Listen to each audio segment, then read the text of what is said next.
This is First Contact, Stories of the Call Center.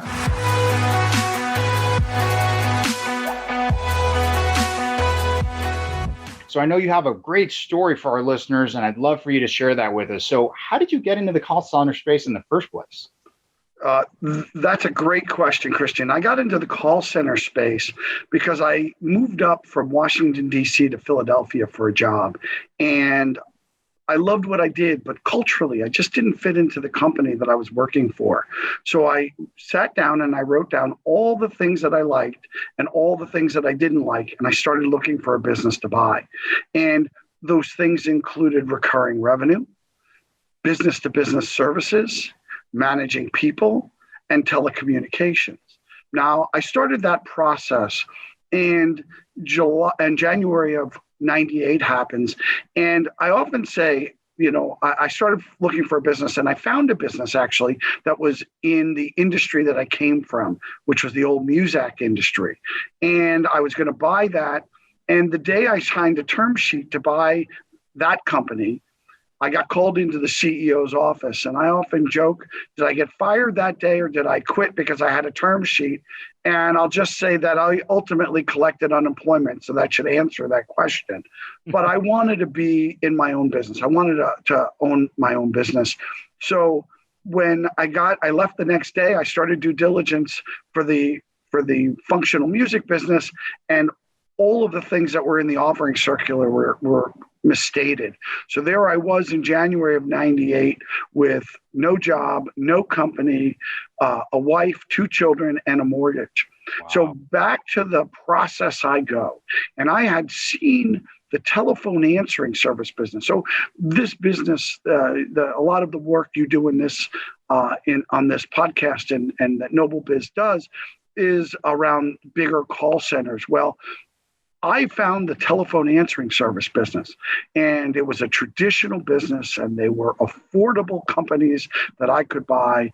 And so having looked into that industry, I found a couple that were for sale within an hour of my house. So I wrote a business plan, and I went out looking to try and buy one of these answering services near my house.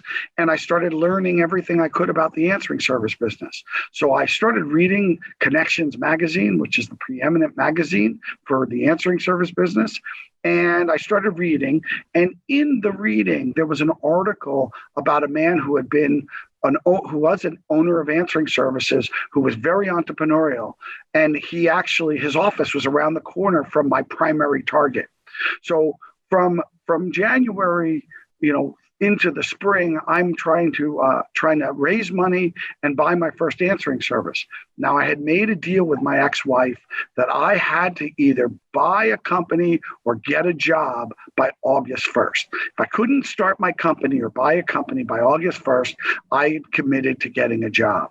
So during the next few months, I'm looking at different answering services. I'm meeting with people, and I met with this gentleman named Bill to look at answering service, to talk to him about getting money from him for my answering service endeavor.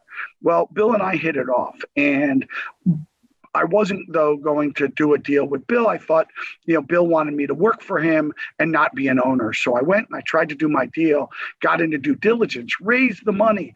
All of this was happening, and it was happening really well. I go into due diligence, and I couldn't prove the numbers that the seller was telling me. So during this process, I had gone to meet with Bill, and Bill had said, "Hey, come and do something with me." I thought he was offering me a job. So onward I went.